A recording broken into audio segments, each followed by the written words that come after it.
आणि त्या नवरदेव नवरीच्या पुढे नाव सांगू शकत नाही कोण बनेल ते नाचायला. तुम्ही समजून घ्या.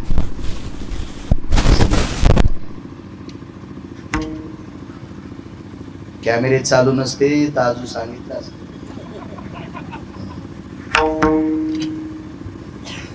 मग संसारात पडलेल्या नव दाम्पत्याच्या पुढे जर विशिष्ट प्रकारचे लोक तुम्ही नाचायला बोलित असताल तर यांच्या पोटी जन्माला येणारी संतती कशी जन्माला येईल याचा थोडासा घरी जाऊन 5 मिनिटं उगाच फिरत्या पंख्याची पाती न पाहता डोळे झाकून विचार करा, अवलाद कशी जन्माला येईल. विठाला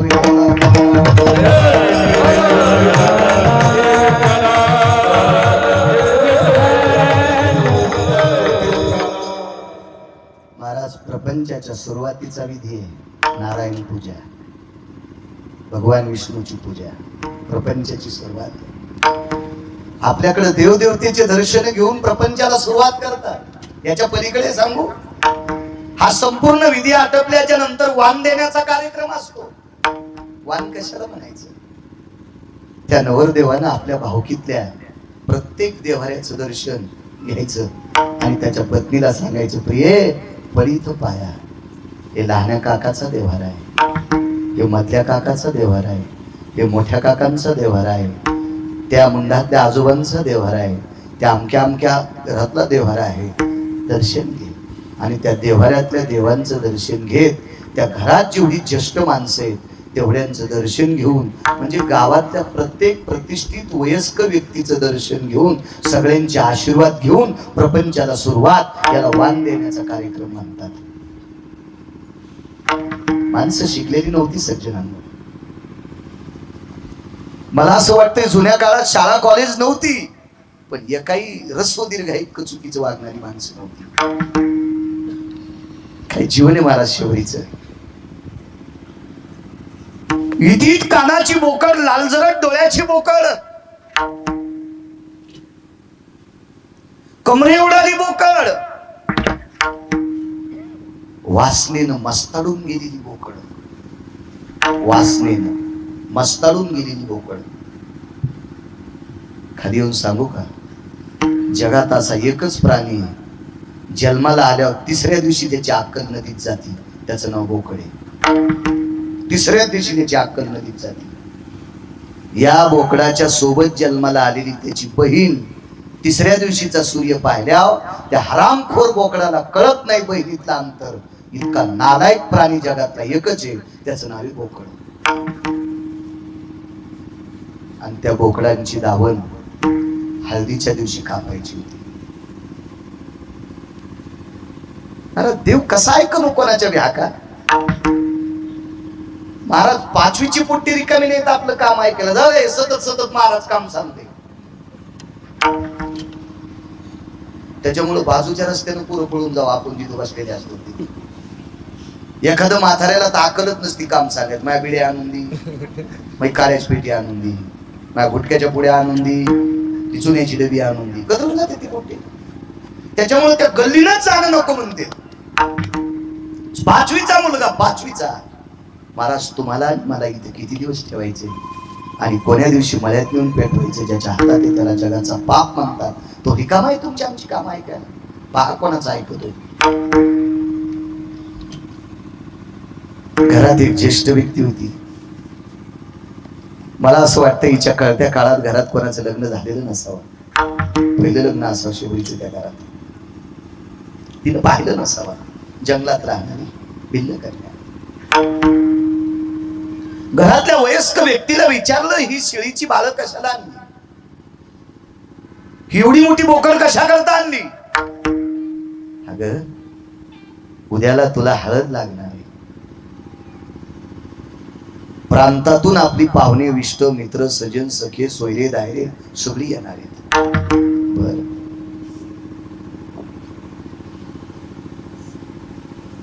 त्या पाहुण्यांच्या स्वागता करता त्या बोकडांची मेजवानी. तर्कशास्त्राचा सिद्धांत आहे, शबरीला बोकड पाहिल्यावर वैराग्य झालं. मग शबरीच्या अगोदरच्या काळात या घरात मांसाहार करत नव्हते का? करत होते.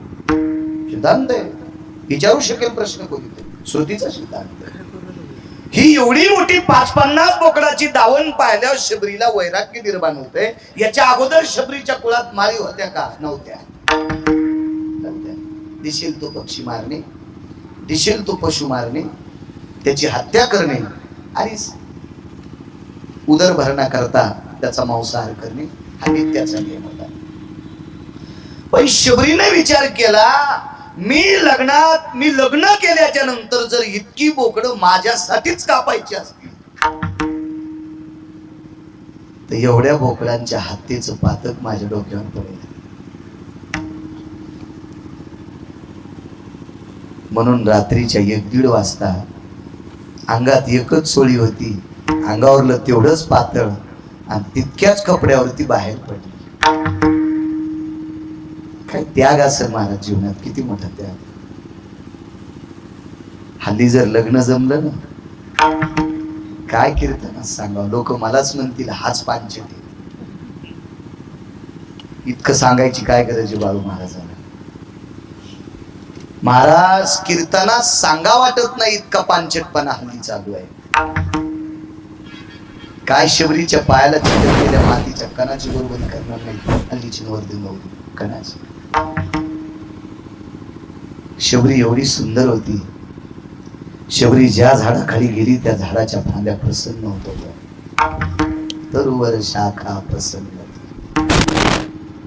झाडाच्या फांद्या प्रसन्न लहरी देत होत्या. एवढं सौंदर्य होतं. सौंदर्य कोणाच्या बापाची जागीर नाही. असं कधी तुम्हाला माहित झालंय का आमच्या जातीत लेकरं सुंदर जन्माला येते? नाही, ती काय तुमच्या आमच्या बापाची जागीर नाही. अति सुंदर कन्या, अति सुंदर.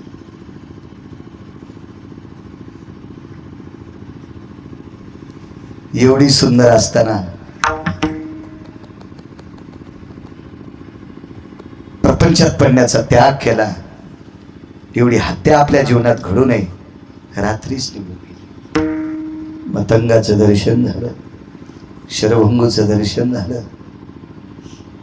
अजून 4 साधू, अजून 4. आणि या 6 लोकांच्या आशीर्वादातून एक वाक्य पडलं, माय तुला जगाचा पाप भेटेल, तुला विश्वाचा पाप भेटेल. जगदानंद कंद जगतपती पंढरीश पांडुरंग परमात्मा मर्यादा पुरुषोत्तम रामचंद्र भेटतील. त्या दिवसापासून तळमळ होती. एका जंगलात राहत होती. बराच काळ झाला. तारुण्य मालवल्या गेलं. डोक्याची केस काळीची पांढरी झाली. पांढऱ्या केसाचे केस पिंगट होऊन गेले. पिंगट रंग आला त्याला.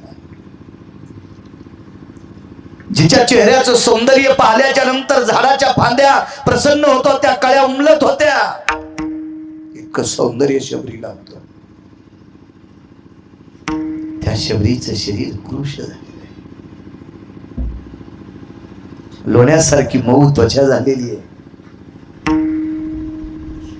डोळ्याला एकच दिसत होत, विश्वाचा बाप कधी येईल, तुम्हाला कधी भेटेल. राम राम राम राम राम सारखा अंतकरणाची शुभ संकेत झाले. हाकेश्वर शिवही सांगतो, एक दिवस आझा उजाडा. त्या दिवशी स्नान आटपलं, फुलं तोडली, रस्त्याला फुलाच्या पाकळ्या टाकल्या. पर्णकुटीतल्या मतकुंभामध्ये विसरून पुनश्च पाणी एका सरोवराचं भरून ठेवलं. देव आल्याच्या नंतर त्याला काहीतरी फलार द्यावा. बद्री फळाने द्रोण भरून ठेवले. बद्री फळ म्हणजे बोर. बोराला शास्त्राच्या भाषेमध्ये बद्री फळ म्हणतात. बद्री फळाचे द्रोण भरून ठेवले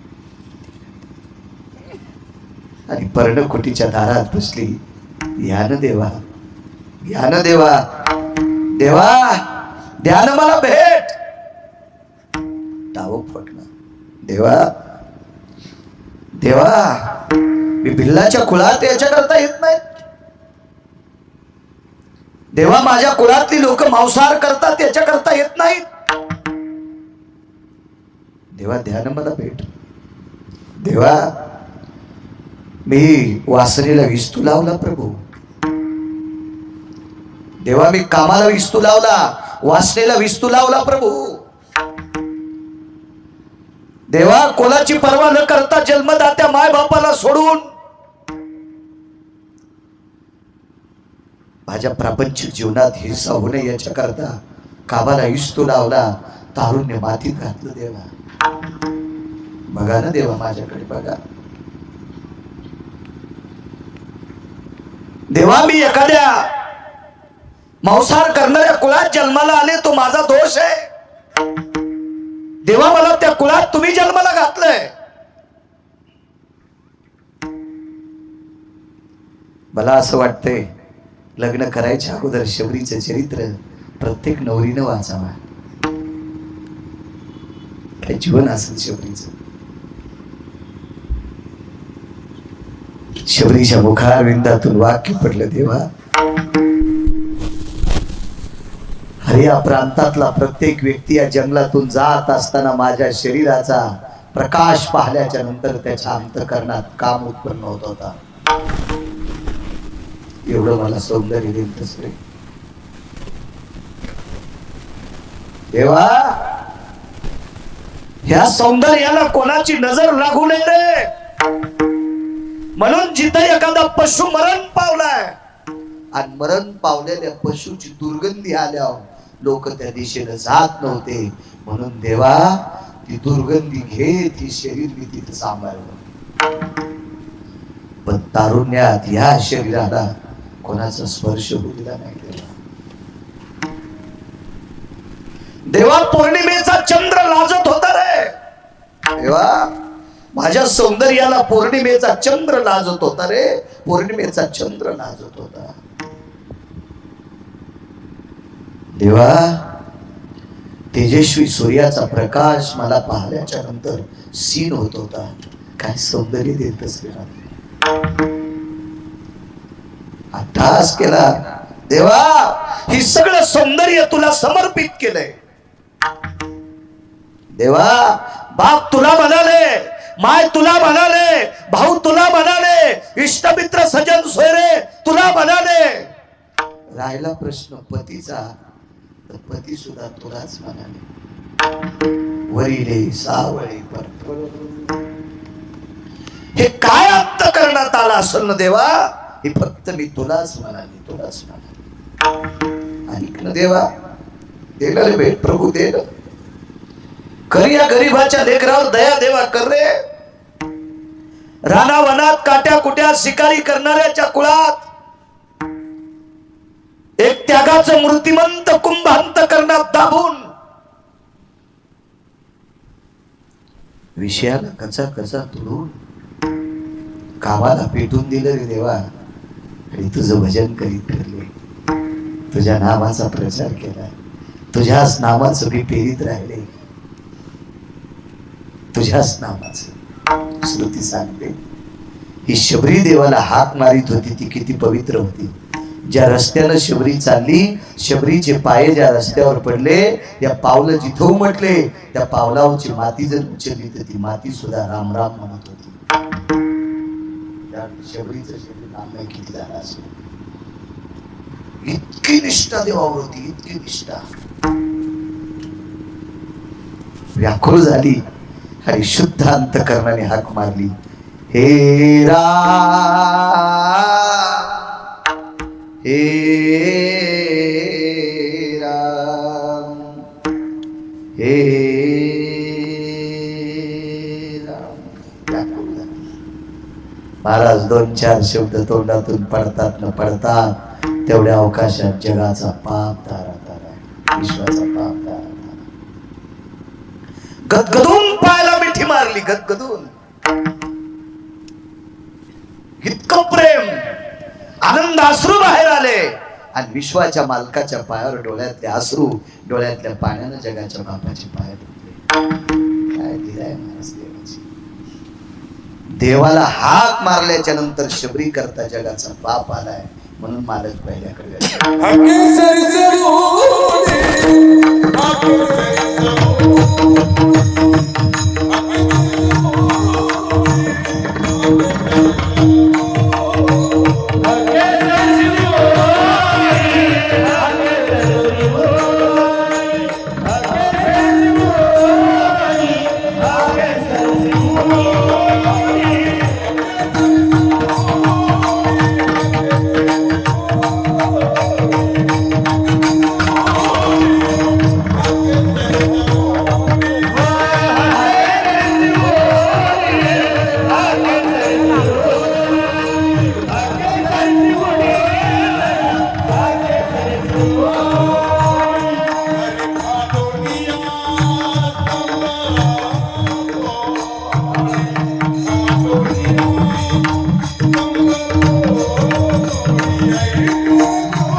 अविनाशानी वर्षा श्रावण अविनाशानी श्रावण मला शबरीच्या पायाला चिटकलेल्या मातीची बरोबरी मी सुद्धा करू शकत नाही. ते कशी करतील? पण एक सोपानराव एक या दोघांना विनंती करेल, 24 तासापैकी दिवसात 5-5 मिनिटं विटेवरच्या मालकाला द्यायचा. धावत जरी या दोघांसाठी नाही आला तर यांच्या अडचणी दूर करण्यासाठी जरी पावला तरी काम संपलं.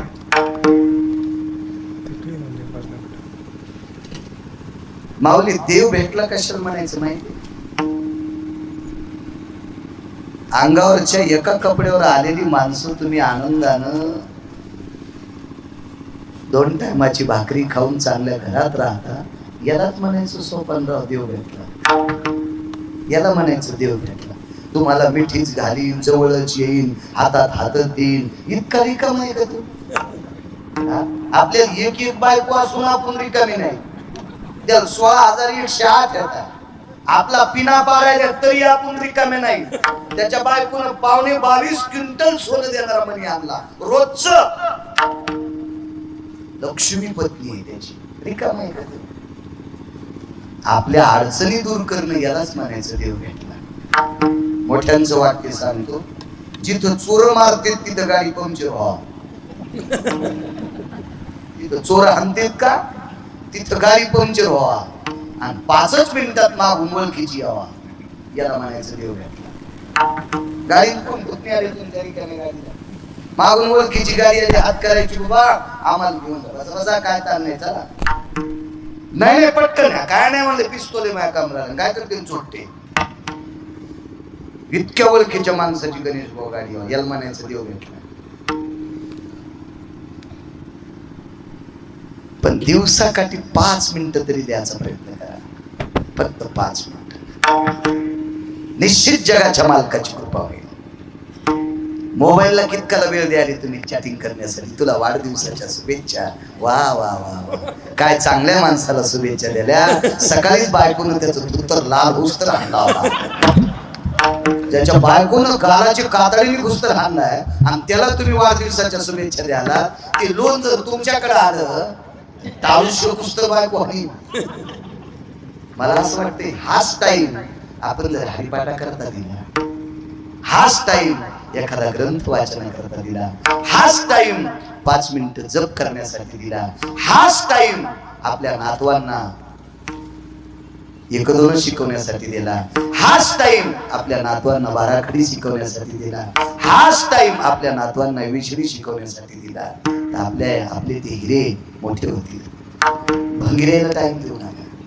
द्यायचा असेल तर रक्ताच्या नात्यातल्या लोकांना टाइम द्या, द्यायचा असेल तर दिनदुबळ्यांना टाइम द्या, आणि द्याची धमकच असेल तर देवाच्या भजनाकरता टाइम द्या. हरामखोरासाठी 1 मिनिट देऊ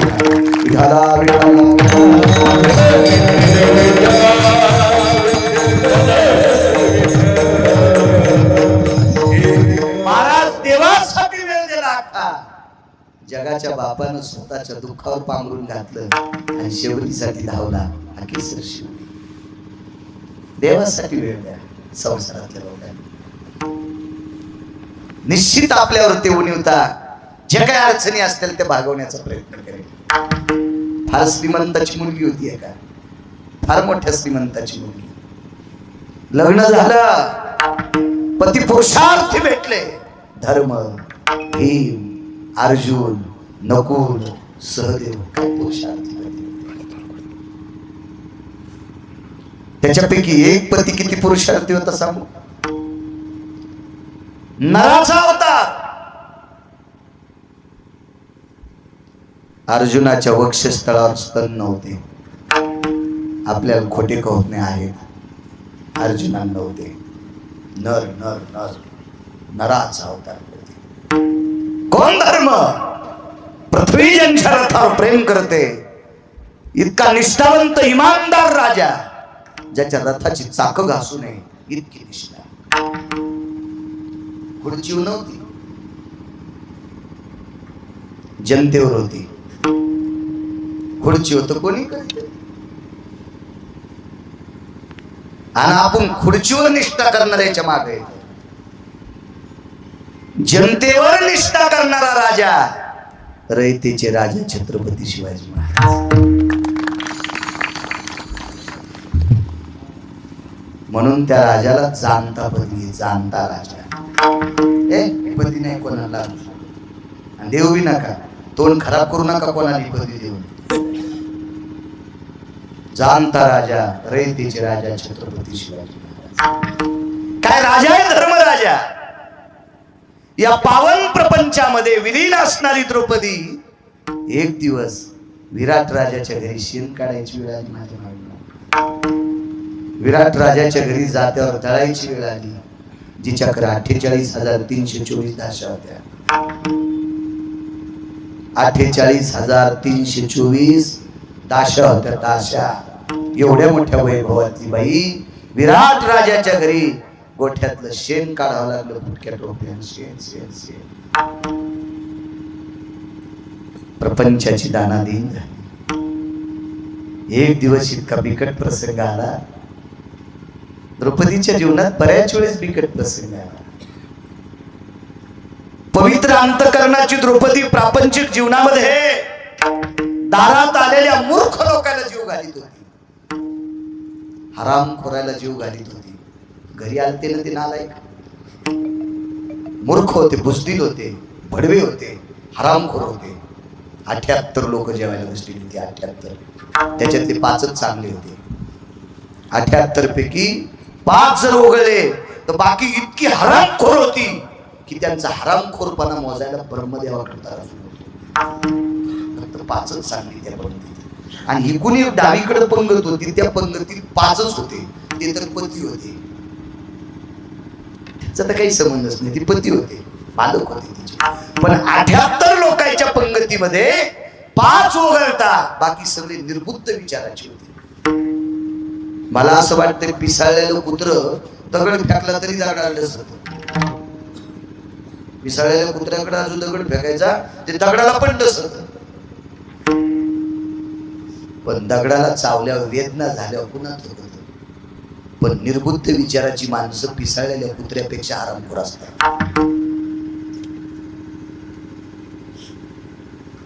त्याच्यापैकी 78 लोक होती. 5 वगळता. पात्र वाढली, भात वाढला, भातावरती वरण वाढलं, तुपाचं बकीट आणलं. त्या बकिटामध्ये मोठं वगराळ होतं. तांब्या होता, चमचा नाही, पळी नाही, तांब्याच होता तूप वाढायला. तो तांब्या, ते बुटकं, ते मोठं वगराळ त्या बकिटात बुडवलं. आणि 78 लोकांना 5 सोडून दिले. म्हणजे ती चांगली होती माणसं. 78 पैकी या सगळ्यांना वगराळ्यानं तूप वाढीत होती. मोठं वगराळ अर्धा किलोचं. पुढची 5-7 लोक तूप वाढायची राहिली. तेवढ्या अवकाशामध्ये चोळीची गाठ सुटली.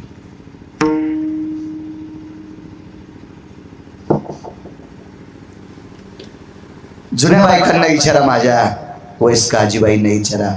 पूर्वीच्या काळात गाठीची चोळी असायची. गाठीची चोळी ती ठराविक टेलरला शिवता येत होती.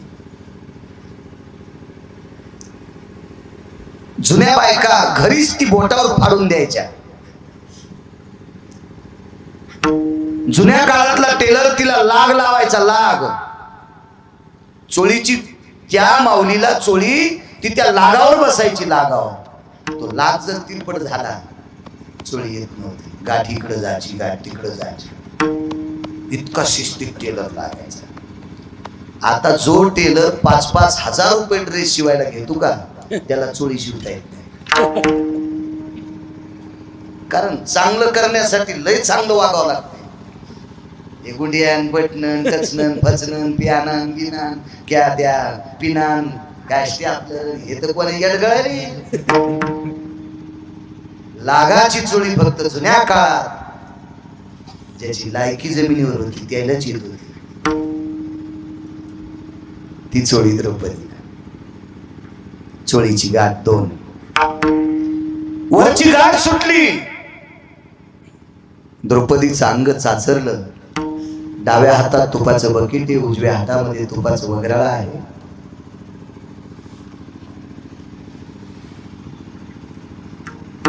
आणि 5-7 लोकांना वाढत असताना चोळीची गाठ सुटली.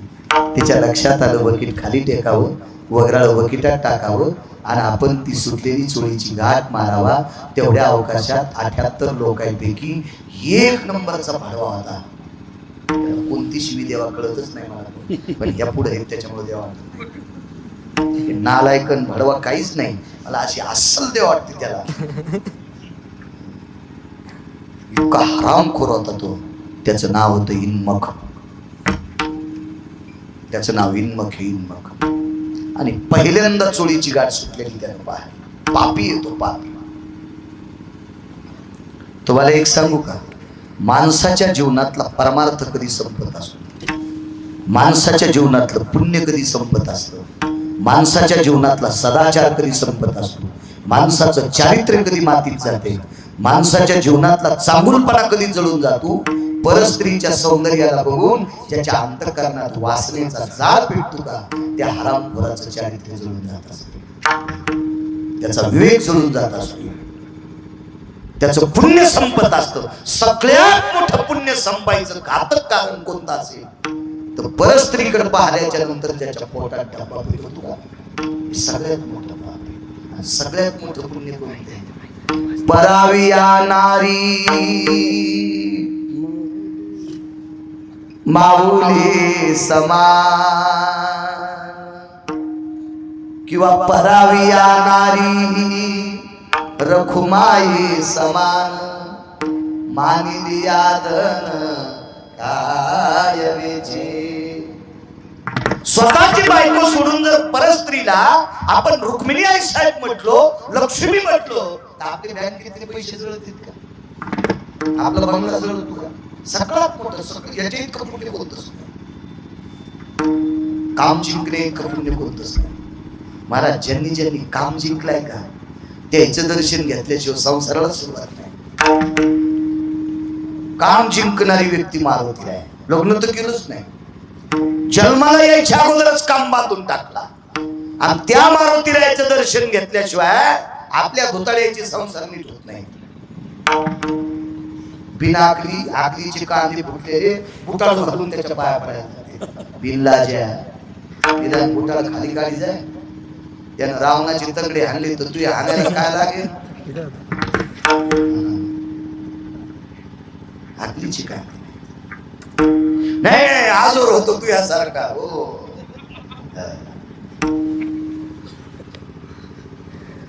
ज्याला 80,000 बायका होत्या त्याला आपटू हाणले, तुला काय काल परवा एक कुरकुंची भेटली. 4-2 वर्षाला तुझ्या बरगड्या चट उघड्या होत्या. मारुतीला म्हणतो आजोर होतो तू यासारखा. रूम न टाकीन डोक्यात ते. ज्यानं काम जिंकलाय त्याचं दर्शन घेतल्याशिवाय आपल्या प्रपंचाला सुरुवात नाही. यश नाही आपल्या संसाराला.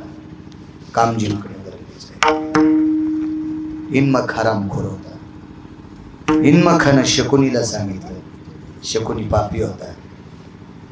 एक सांगू का तुम्ही, आपल्या नात्यातली माणसं जर अनिष्ट असतील, नष्ट असतील, दुराचारी असतील तर त्यांना टाळायचं. ते श्रीमंत असले तरी टाळायचे. महाराज गांधारीने एक चूक केली. गांधारीचे 100 पोरं मरण्याचं कारण तिचा सख्खा भाऊ होता. गांधारीला माहित होता आपला भाऊ नालायक आहे, आपला भाऊ पांचट आहे, तरी पण भावाचा पुळका ठेवला आणि भाऊ तिनं तिच्या घरी सांभाळला. म्हणून हिच्या 100 सुना ढवळ्या साडी राहिल्या, पांढऱ्या साडी 100ला 100 काटे गेली. इतका शकुन्या नालायक होता. गांधार देशाचा राजा होता. इन्मकानं सांगितलं, राजन देखो बोला. इन्मक आधीच राखेल होता आणि शकुन्या इस्तू होता. इन्मक राखेल आणि शकुन्या इस्तू होता. आणि या इष्ट्याला सामर करणारा दुर्योधन आला आणि दुर्योधनाला आपलं केलं वाढणं. एक नंबरची चोळीची गाठ सुटली होती. वहिनी वाढा. महाराज जिनं स्वतःच शरीर सूर्यप्रकाशाला कधी दाखवलं नाही, काय इज्जतदार माऊली असं, काय पवित्रता होती आपल्या संस्कृतीमध्ये. एक सांगू का माझ्या माईंनो, साड्यावाल्यांनो, कधी कधी लुगड्यावाल्या जुन्या मथारीकडे बघा. आधा कदा जर घरी पाहुणा आला आणि त्या पाहुण्याच्या देखता जुन्या काळातल्या माथारीला जर चहा दिला तर ती माथारी त्या पाहुण्याकडे तोंड करून चहा पित नाही, ती भिंतीकडे तोंड करून चहा पिती. ही पवित्र महाराष्ट्राच्या मातीतल्या स्त्रीचा दर्जा आहे. बघा बघा बघा जुन्या काळातल्या मावळ्यांकडे बघा, काय शिस्त, काय वैचारिक पातळी. महाराज माझ्या लहानपणी आज सुद्धा आज आज आज आज माझं वय 42-43 आहे, पण माझ्या सानिध्यातल्या 5-7 म्हाताऱ्या माझ्यापेक्षा 1.5 पटीनं त्यांच्या मुलांची वय आहे. मला पाहिल्याच्या नंतर 95 वर्षाची म्हातारी पदराला हात लावते. पवित्र माऊली आहे महाराष्ट्रात. काय वैचारिक पातळी महाराजा मान. एक सांगू का माझ्या माहिती, या पवित्र अंतःकरणाच्या स्त्रियांमुळे आपले संसार सुखात येतात. या पवित्र अंतःकरणाच्या स्त्रिया ज्या दिवशी संपतील का, त्या दिवशी आपल्या संसाराचा तमाशा नाही झाला तर मला गिरगाव करू म्हणू नका. विठाला विठाला विठाला.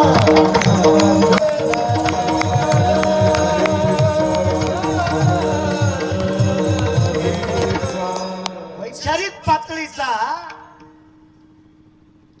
एक आधारयुक्त भीतीचा दर्जा असणारी माणसं माऊल्या या महाराष्ट्राच्या संस्कृतीत आहेत, या मातीत आहेत.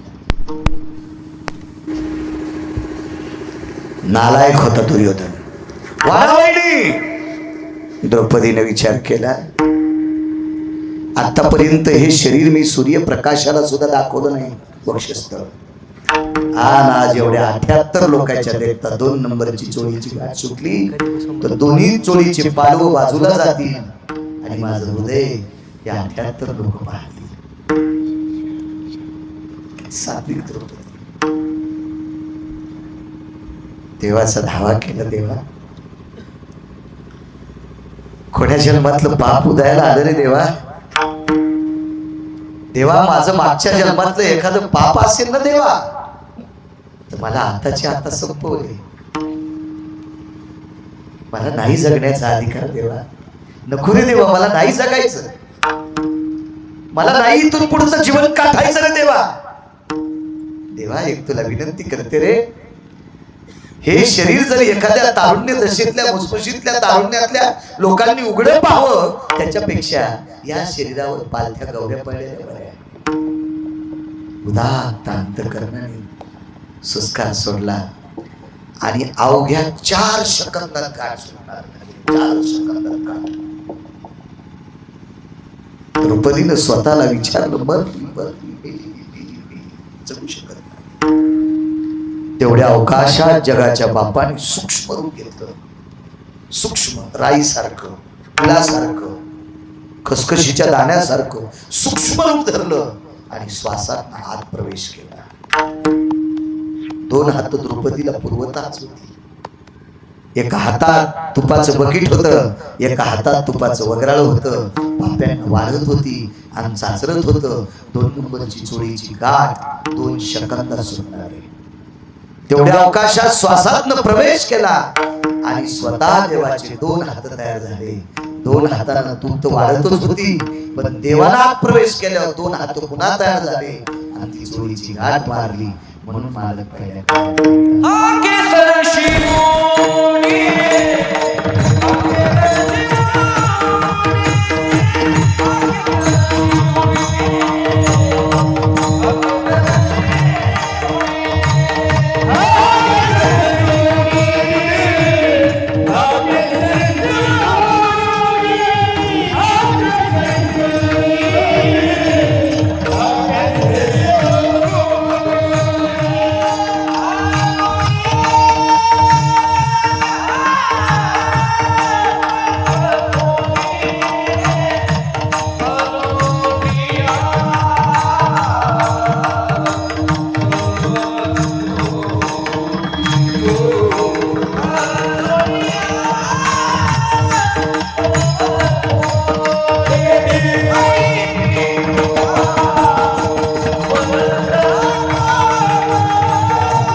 मला शबरी करता धावला,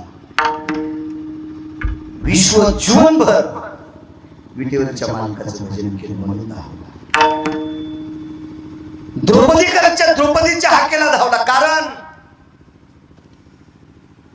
द्रौपदीने इतकं कृष्ण परमात्म्याचं विटेवरच्या मालकाचं भजन केलं की द्रौपदीने ज्याच्याशी संसार केला त्याच्या शरीरावर रोम कृष्ण कृष्ण म्हणत होते, पण द्रौपदीच्या डोक्याचे केस खाली पडले तरी कृष्ण कृष्ण म्हणत होते. इतका द्रौपदीचा अधिकार होता, म्हणून जगाचा बाप झाला.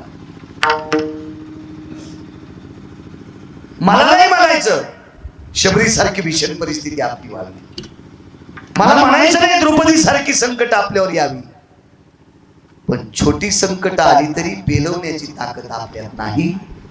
आणि ती संकट दूर करण्यासाठी जगाचा मालक धावत यावा, याच्याकरता किमान 10-5 मिनिटं तरी आपण त्याच्याकरता द्यावी. श्रद्धेनं दारातल्या तुळशीला एक तांब्यावर पाणी तरी घालावं. आपल्या घरी गाय असेल, आवडीनं तिला मुठभर चारा तरी त्या गायीला चारावा, देव धावत येईल.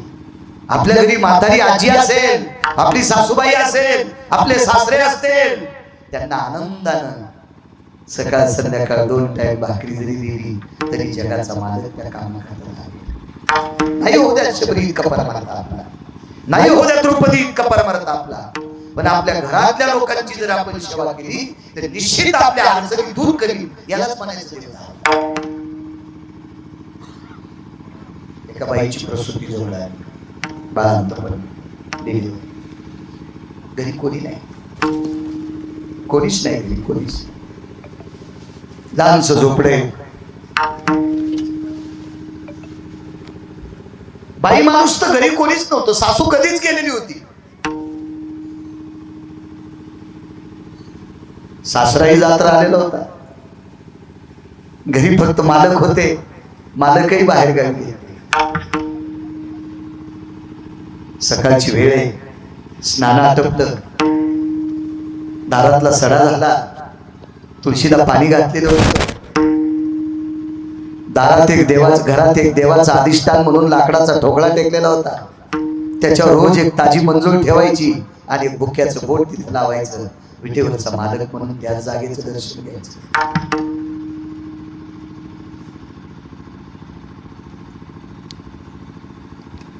मालक गावाला गेले असल्यामुळं मालकाकडे एक गल्ली झाडायचं काम होतं, ती गल्ली सुद्धा झाडून आली.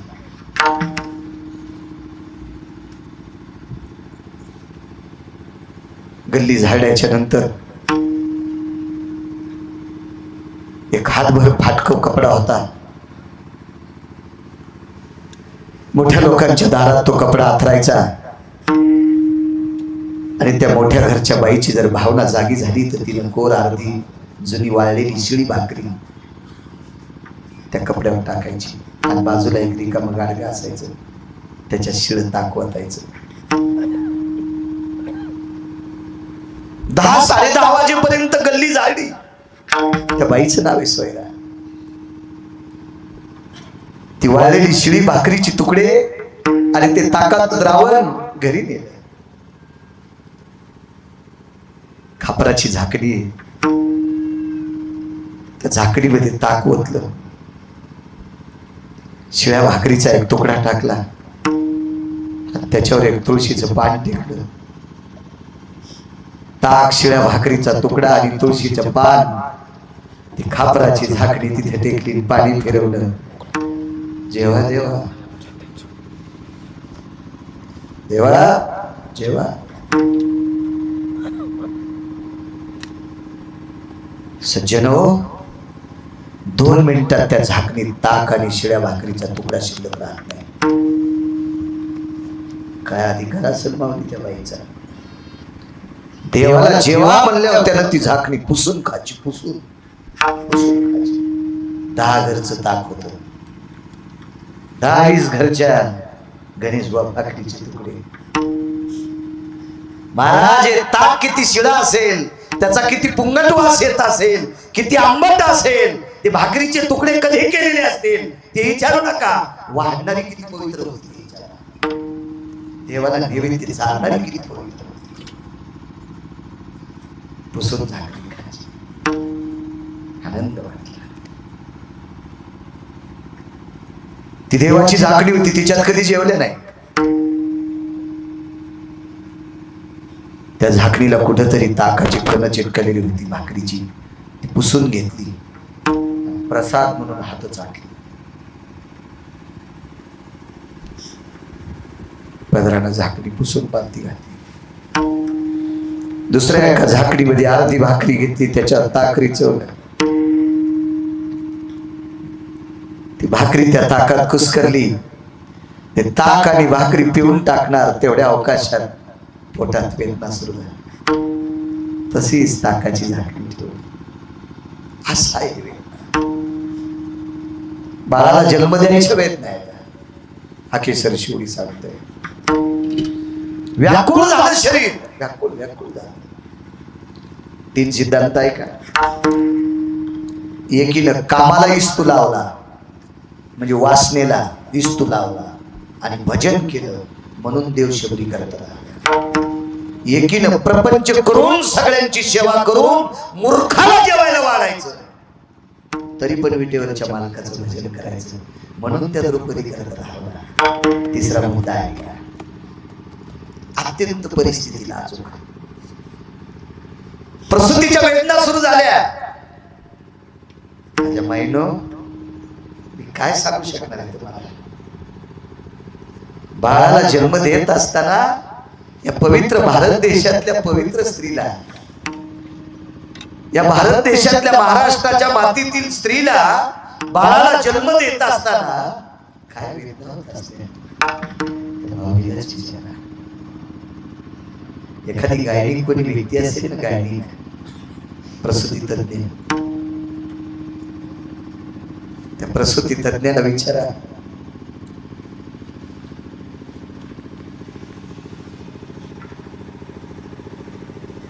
जीवजाची वेळ तरी पण त्या माऊलीच्या अंतःकरणात आपलं बाळ वाचवा, हे एखाद्या वैद्यकीय क्षेत्रातल्या गायनिक डॉक्टरला विचारा. मला कधी कधी जालना हॉस्पिटलला जाण्याचा योग येतो डॉक्टर मुशी साहेबांकडे. आदरणीय सौभाग्यवती अंजली ताई होशे साहेबांच्या धर्मपत्नी गायनिका आहेत. कधी कधी असे काही किस्से ऐकायला भेटतात, महाराज शक्य नव्हतं, ती आई वाचणं शक्य नव्हती, ते बाळ वाचणं शक्य नव्हतं, प्रयत्न करत राहिलो, परमेश्वराने व्यस दिलं, ती आई वाचली, बाळही वाचली. काय दुःख असेल त्या आईला. असा आहे वेदना. माझ्या माईनो, तुमच्या बाजूला तुमची आई असते, तुमची सासू असते, तुमची बहीण असते, तुमच्या नात्यातली लोक असतात, तुमच्या बाजूला पैशानं खिशे भरलेली माणसं असतात, तुमच्यासाठी 4 चाकाची गाडी असते, तुम्हाला चांगल्या प्रतीचं हॉस्पिटल असतं, तरी वेदना सहन करण्याची क्षमता तुमच्यात नसते. एकटी बाई आहे, झोपड्यात राहते, घरी कोणी नाही. असाय वेदना कंठाला गेल्या. देवा देवा, अरे मला जरी मारलंस तरी मार रे, पण पोटात निष्पाप आहे, याला सुखरूप जन्माला घाल. धाव रे देवा, धाव म्हटल्याबरोबर देव आला. आवाज चोखा. पोटाला हात लावून वाकत वाकत गेल्या आणि झोपड्याचा ताटवा उघडला. समोर भारदस्त फेटा घातलेला, पांढरी शुभ्र धोतर असलेला, चमचम चमकणारा पांढर शुभ्र चंद्राच्या प्रकाशाला लाजविला असा सुंदरसा सदरा आहे. कुरकुर वाजणारा बूट, आकड्याची काठी आहे. काय तो जगाचा बाप आहे. पाहिल्याबरोबर मान खाली घातली. मालक, धनी घरी नाहीत, धनी म्हणजे नवरा, आणि विश्वाच्या बापाला मालक शब्द वापरला. मालक, धनी घरी नाही. ताटवा लावून घेतला. 5-10 मिनिटांना आक्रोश केला. देवा, धाव रे माय बाप्पा. माणसाच्याच रूपात आला, रूप बदलून टोपी घालून. चलता येत नव्हतं, बसत बसत ताटव्या उघडा, धनी घरी नाहीत मायबाप. देवाने विचार केला, हात मला मारते आणि मी दारात गेल्याच्या नंतर नवरा घरी नाही म्हणते.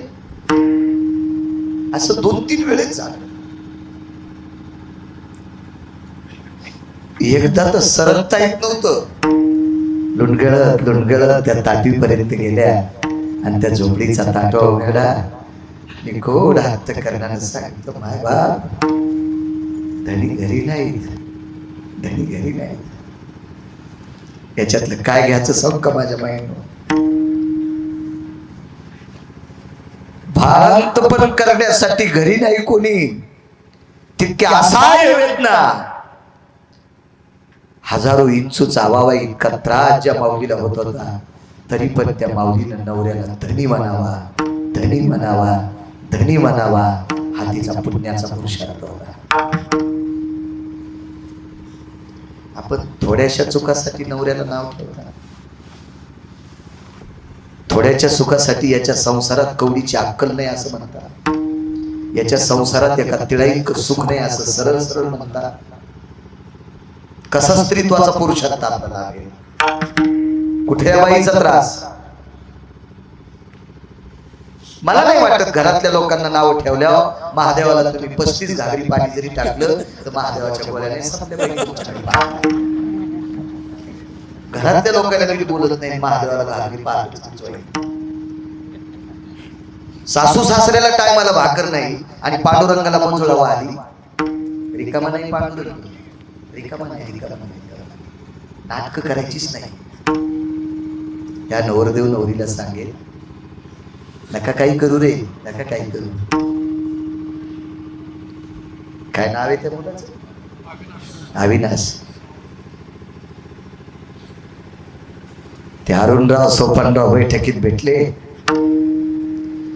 म्हणले, महाराज माझ्या आईचं काहीच नाही दुखलं. एखादी वस्तू हरपाव तशी माझी आई गेली, माझ्या अंतःकरणातून आई निघत नाही. महाराज हजारो पंढरपूरच्या वाऱ्या केले, पुण्य शब्द वापर. आपल्या आईविषयी, आपल्या बापाविषयी इतकी अस्मिता ठेवणं, हे वाऱ्या हजारो केल्याचं पुण्य प्राप्त होते. जितकं प्रेम अरुणरावाचं त्यांच्या आईवर होतं, अविनाश तितकंच प्रेम तू तुझ्या आई वडिलांवर ठेव. तुला कोण्याच महाराजाच्या पाय पडायची गरज नाही. आपल्या आई वडिलांना अंतर देऊ नकोस. तुला विटेवरच्या मालकाच्या पाया पडायची गरज नाही. मालक तुझ्या करतात आवडते. घरातल्या लोकांचा आदर केला की काम झालं. महाराज चौथ्यांदा कासावीस झाली. ओरडावं कोणासाठी ओरडावं, कोण धावत येईल म्हणून पदराचा गोळा केला आणि बाहेरल्याचा आवाज जाऊ नये म्हणून तोंडात पदराचा गोळा घेतला. विश्वाच्या मालकाच्या नंतर लक्षात आलं, देव चतुर, देव चतुर जाणून या अंतर्गत माझी गरज आहे, पण पुरुषाच्या रूपात नाही, स्त्रीच्या रूपात. माझ्या माईनो त्या चोखोबाराच्या पत्नीसाठी जगाचा बाप साडी नेसलाय, साडी नेसलाय, भारदस्त पितांबर नेसलाय, कपाळ भरून कुंकू लावलंय, कपाळाच्या पुढे इंच अर्धा इंच पदर घेतलेला आहे आणि एका स्त्रीचं रूप घेऊन हाक मारली, चोखोबाची बहीण झाला सारंग वैनी उडादार. घासत घासत तिथपर्यंत हालात वर्ष ताटवा लावला, कृपा कटाक्षीने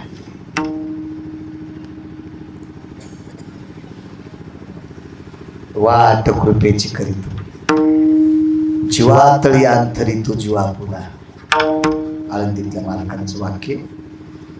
महाराज त्याच्यावर निष्ठा ठेवली की कृपेची वाट करू, जीवातळी अंतरी तू जीवा पुरा. स्वतः बाई झाला. मला सांगा, इथं बसलेल्या कोणत्याही माणसाला जर आजी 10 लाख रुपये दिली आणि त्याला सांगितलं माऊली तालुक्यात 1 महिन्यावर रुग्ण नेसून फिरा, ते म्हणला मरण, भाकरी नाही खाला भेटल्या तर तसाच वार पिऊन मरण, पण साडी नेसणार नाही. कोण माहिती? तुम्ही आणि मी. महाराज जगाचा बाप 27 दिवस रुग्ण नेसणार, 27 दिवस.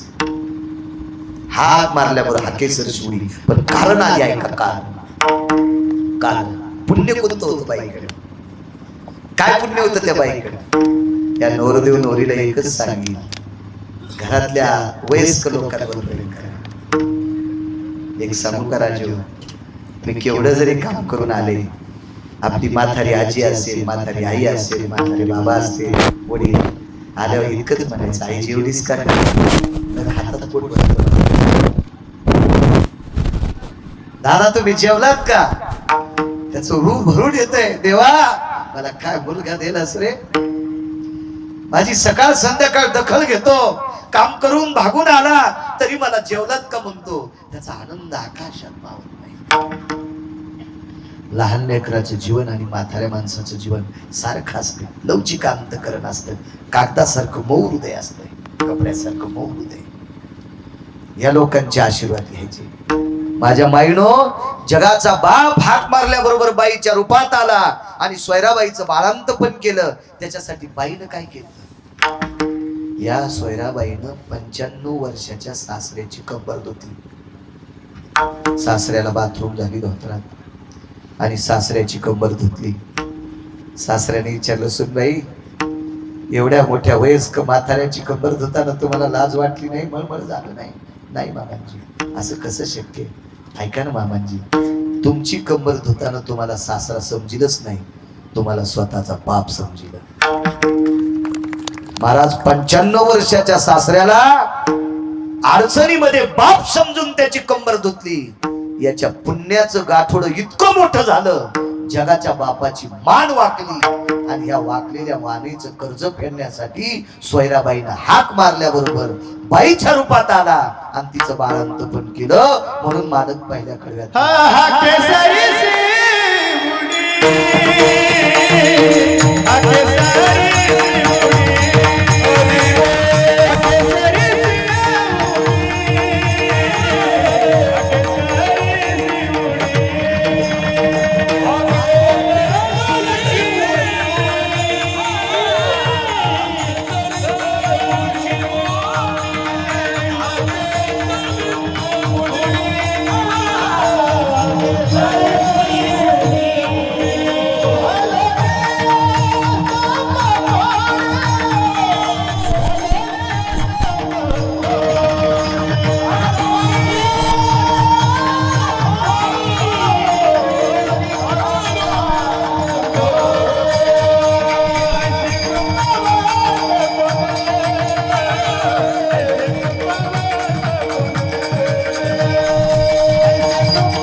द्रौपदीनं कुमार अवस्थेमध्ये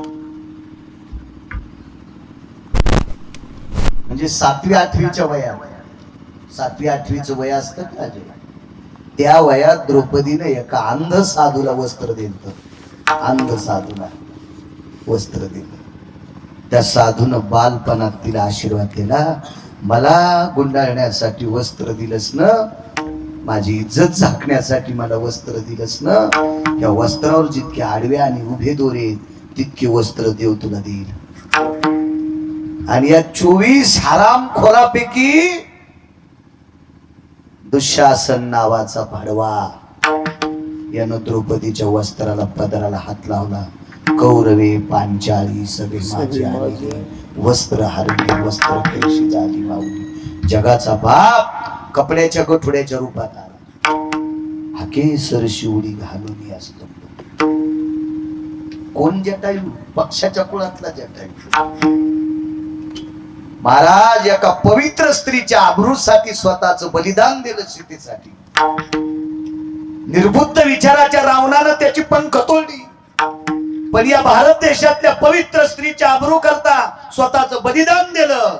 जगाचा पाप चटायू करता धावला हाकेसर शिवडी गाडोनी असत पकडून विठोबा रखुमाई